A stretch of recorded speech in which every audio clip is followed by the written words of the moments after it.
सबसे पहले मैं कश्मीर के मीडिया का शुक्रिया अदा करना चाहता हूं कि जो बड़े ही शॉर्ट नोटिस पे हमारी प्रेस कॉन्फ्रेंस को कवर करने के लिए आए हैं, तो आप सबका तहे दिल से शुक्रिया। आज की जो प्रेस कॉन्फ्रेंस का जो मुद्दा है, आपने थोड़ी देर पहले देखा होगा कि उल्ताफ बुखारी साहब ने एक स्टेटमेंट इशू की कि जेके एनपीपी भीम जो है उनका मर्जर जो है अपनी पार्टी के साथ हो गया। तो हम उस स्टेटमेंट को पूरी तरह से कंडेम करते हैं। ये बिल्कुल गलत स्टेटमेंट है। पार्टी के कुछ लीडर अगर पार्टी छोड़ के किसी दूसरी पार्टी को ज्वाइन करते हैं तो इसका मतलब ये नहीं कि पार्टी का जो मर्जर है वो हो गया।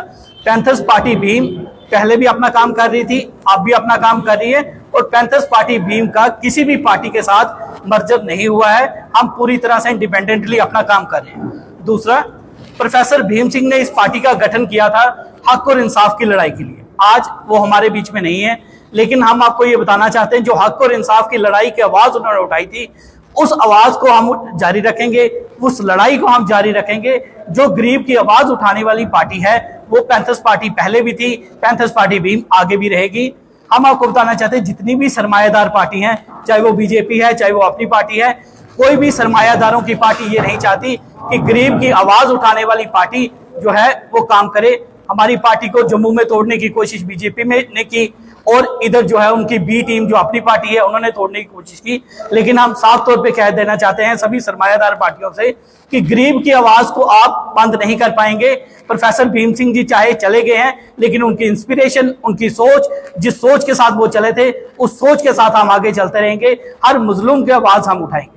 साथ ही साथ एक बड़ा इंपॉर्टेंट मुद्दा जो हमारी स्टेट के सामने है, वो जो जम्मू प्रोविंस हो चाहे कश्मीर प्रोविंस हो, वो मुद्दा स्टेटहुड का मुद्दा है। आप देख रहे हैं स्टेट हुड के मुद्दे के ऊपर ऑलमोस्ट क्रिमिनल साइलेंस अडॉप्ट कर ली गई है। जो बीजेपी है इसने एश्योरेंस दी थी सेंट्रल गवर्नमेंट ने कि हम स्टेट हुड को रिस्टोर करेंगे, लेकिन इस एश्योरेंस के बावजूद भी स्टेट हुड अभी तक हमें रिस्टोर नहीं की गई है। हमें यूटी के दर्जे में रखा गया है। एनसी सरकार को लोगों ने मैंडेट दिया, हमें उम्मीद थी कि एनसी सरकार जो है मुखर होकर बोलेगी, बड़े वाइस फोर्स तरीके से बोलेगी और इस मुद्दे को उठाएगी कि हमारी स्टेटहुड वापस की जाए। लेकिन जो दिख रहा है, जो आप एक्शंस देख रहे हैं, उससे साफ दिखता है कि एनसी सरकार बीजेपी के आगे सरेंडर कर चुकी है। बीजेपी के आगे एनसी कुछ कर नहीं पा रही है। जो एलजी साहब हैं वो ट्रांसफर कर देते हैं, उमर अब्दुल्ला साहब को पता भी नहीं होता। तो जो लोगों का मैंडेट है, इससे उमर अब्दुल्ला साहब के जो है उनको लेट डाउन नहीं कर रहे, वो लोगों का जो मैंडेट है उससे एलजी लोगों को लेट डाउन कर रहे हैं। ये जो लेट डाउन लोगों को मैंडेट का है, इसको बर्दाश्त नहीं किया जाएगा। लोगों ने जो मैंडेट दिया है, उन्होंने एक डेमोक्रेटिक पार्टी को चुना है, वो डेमोक्रेटिक पार्टी को राइट होना चाहिए फैसले लेने का।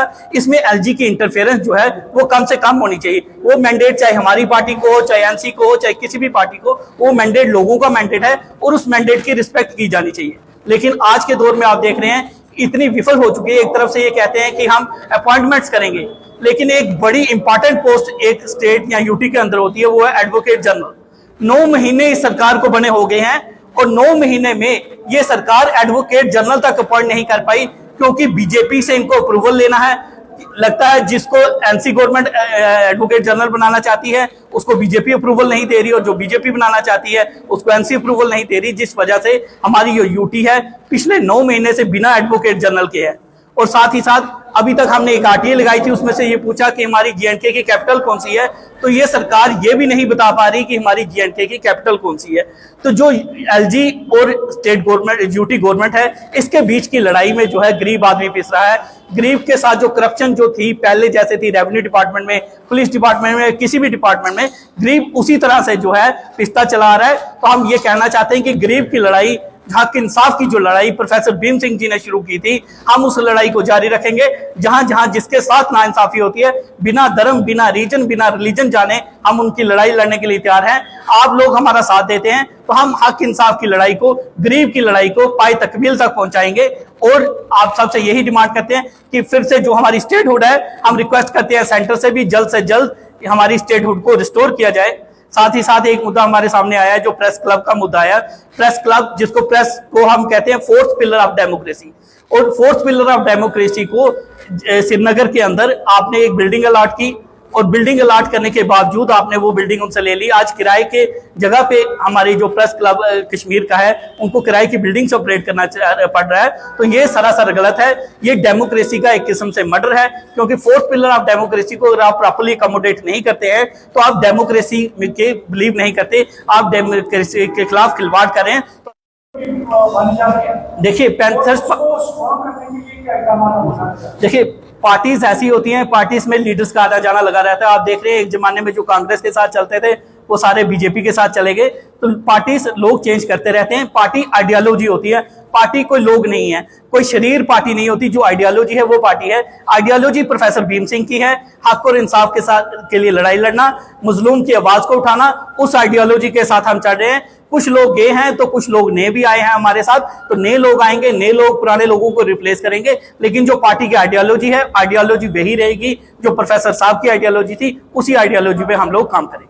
अभी आपने ब्रीफ किया fourth pillar of democracy media को, जी ठीक है। ये कॉन्स्टिट्यूशन के अंदर कहीं भी ये सब्जेक्ट नहीं है कि ये फोर्थ पिलर इसको डिक्लेयर किया गया हो, या इसके राइट्स की बात की गई हो, या इसकी सॉलिडिटी, इसकी सिक्योरिटी की बात की गई हो। हाउ कैन यू से कि it is a fourth pillar of democracy? You see everything is not defined in the constitution of India.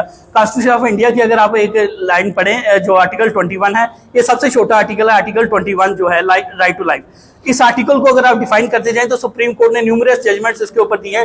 Right to an livelihood उसमें इंक्लूड कर लिया, राइट टू लाइफ जो है हेल्थ इसमें इंक्लूड कर लिया। तो जो पैरामीटर्स कॉन्स्टिट्यूशन के अंदर जो वर्ड्स यूज किए गए होते हैं उसका जो सुप्रीम कोर्ट की जजमेंट्स के साथ दायरा बढ़ता जाता है। तो जो आमतौर पे जो प्रेसिडेंट माना जाता है सबने माना आज बेसिकली राइट टू जो आपका स्पीक है that is dependent upon right to information. If you have a right to information, then you have a right to speak. You can have right to information only when the media is free, when the media disseminates the information to you. If media is not there to disseminate the right information to you, you cannot make a rightful decision. So for making a rightful decision, there has to be a right information, and the right information is provided by the media only, and that's why media is considered as the fourth pillar of democracy. और आप बात करें तो हम कहते हैं कि महात्मा गांधी हमारे राष्ट्रपिता हैं, कहीं भी नहीं लिखा गया कि महात्मा गांधी हमारे राष्ट्रपिता हैं, फिर भी हम मानते हैं महात्मा गांधी हमारे राष्ट्रपिता हैं। कुछ चीजें लिखी नहीं जाती हैं, कुछ चीजें कॉमन जो प्रैक्टिस के साथ मानी जाती हैं। तो कॉमन प्रैक्टिस में ये माना जाता है कि फोर्थ पिलर ऑफ डेमोक्रेसी जो है वो मीडिया है। अगर ये फोर्थ पिलर है तो इसको बाकी तीन पिलर्स के मुकाबले में बेनिफिट्स क्यों नहीं दिए जा रहे? बेसिकली एक तो इसमें यूनिटी, बिल्कुल फोर्थ पिलर हो गया।